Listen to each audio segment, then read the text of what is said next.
সহজ রান্না চ্যানেলে তোমাদের সবাইকে স্বাগত জানাই।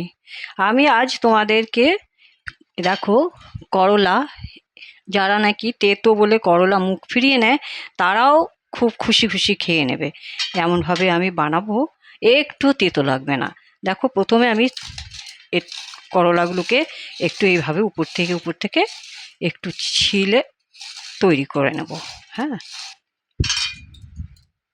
দেখো আমি উপরটা ভালো করে ছুলে নিয়েছি, একটু একটু ছাড়িয়ে দিচ্ছি। এবার আমি এইটাকে 3 পিস করে নেব। হ্যাঁ, এই দেখো এভাবে 3 পিস করে নিলাম। বড় তো একটু ছোট ছোট করে পিস করে নিলাম। দুই সাইডটা কেটে নেব। এবার এই চাকুর সাহায্যে না এই যে ভিতরের যে বীজগুলো আর এগুলো আছে না, এগুলো সব বার করে নিতে হবে। এই দেখো এইভাবে আর আমি সব বের করে নিচ্ছি। এই দেখো এভাবে আমি সবগুলো বার করে নেব।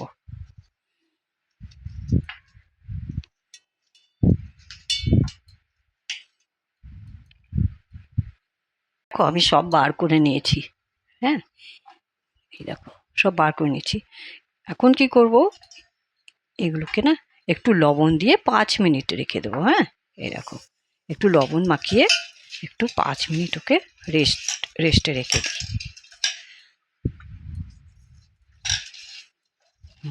5 মিনিট এটাকে ঢেকে রেখে দেবো। 5 মিনিট রাখার পরে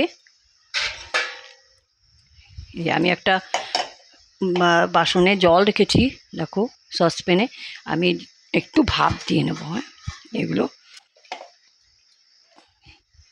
একটু ভাপিয়ে নিতে হবে।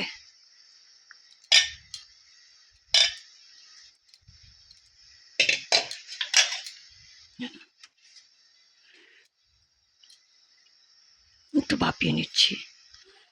আর ভাপানো হয়ে গেছে, এই দেখো ভাপিয়ে নিয়েছি। এবার একটু ঠান্ডা করে নেবো এটাকে। হ্যাঁ, এটা সরিয়ে দিলাম। আমি এবার একটা মশলা করে নেব।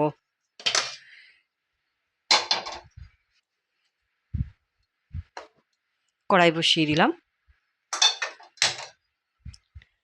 গ্যাসটা জ্বালিয়ে দিয়ে আমি একটা এবার মশলা করে নিচ্ছি।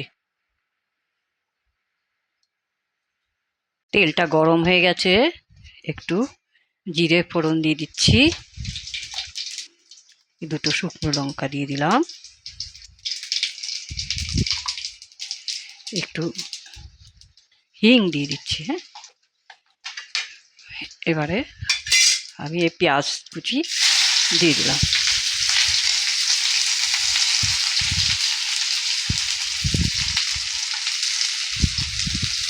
রসুন কুচি দিয়ে দিচ্ছি,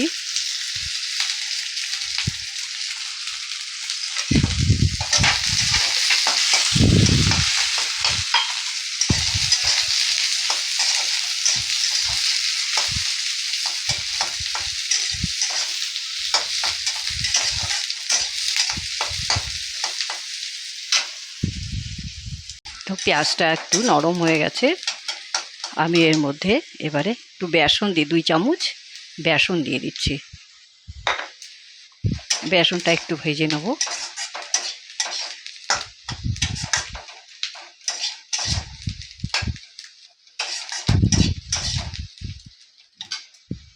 এবার আমি এর ভিতরে একটু ধনিয়া পাউডার, চামচ ধনিয়া পাউডার,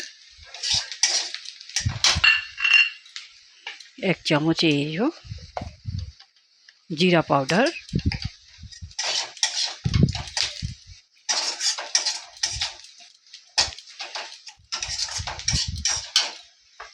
একটু লঙ্কার পাউডার, অল্প করে লঙ্কা পাউডার দিয়ে দিচ্ছি, 1 চামচ লঙ্কা পাউডার। দেখো আমার এটা ভাজা হয়ে গেছে। এবার আমি একটু 3-4টে এই যে আলু এর মধ্যে একটু ম্যাশ করে দিয়ে দিচ্ছি।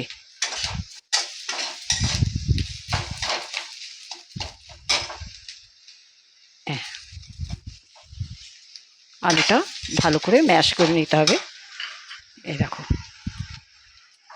একটু 1 চামচ হলদি গুঁড়ো,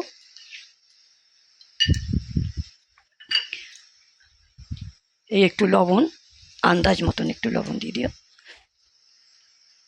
আর একটু আমচুর পাউডার। হ্যাঁ, এই একটু 1 চামচ আমচুর পাউডার দিয়ে আমি ভালো করে মশলাটাকে ভেজে নেব। ম্যাশ করে নিতে হবে আলুটা ভালো করে। হ্যাঁ, একটু ছোটো ছোটো করে নিতে হবে একদম।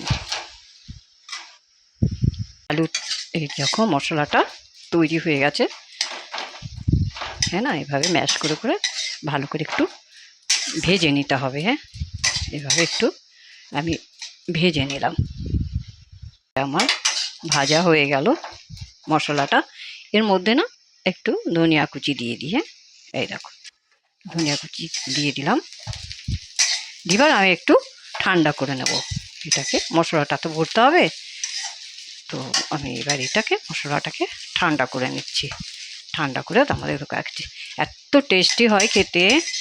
কেউ যারা না খেতে, একদম যারা না খেতে চায় না করলা, তারাও খেয়ে নেবে, খুশি খুশি খেয়ে নেবে। একটুও তেতো লাগবে না, দেখে নিও। মশলা ঠান্ডা হয়ে গেছে, সবই ঠান্ডা হয়ে গেছে। এবার এই মশলাটা না এর ভিতরে ভরে দিতে হবে। এই দেখো, এইভাবে ছোট ছোট এরকম বল করে করে, হ্যাঁ, এই দেখো, এইভাবে ভরে দিতে হবে ভিতরে।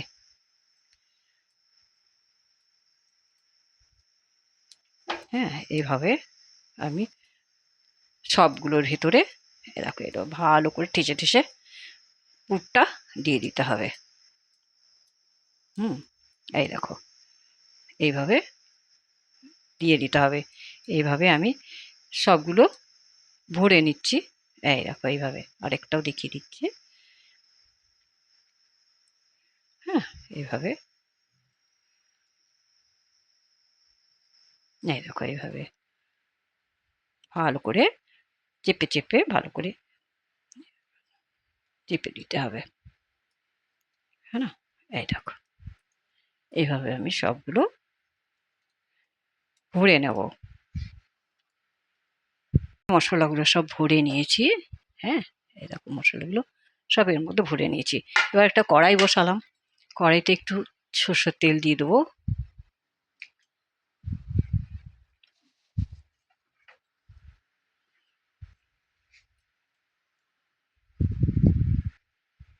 সরষের তেলটা দিয়ে আমি এগুলো একটু শ্যালো শ্যালো ফ্রাই করে নেবো, একটু হালকা হালকা এটা ফ্রাই করে নেবো।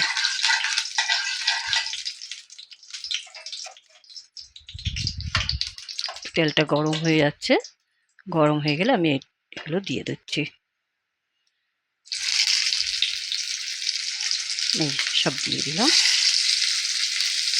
একটু উল্টে পাল্টে ভালো করে এগুলোকে ভেজে নিতে হবে, করলাগুলোকে। ভাজাটা কিন্তু আমার দেখো একদম হয়ে গেছে।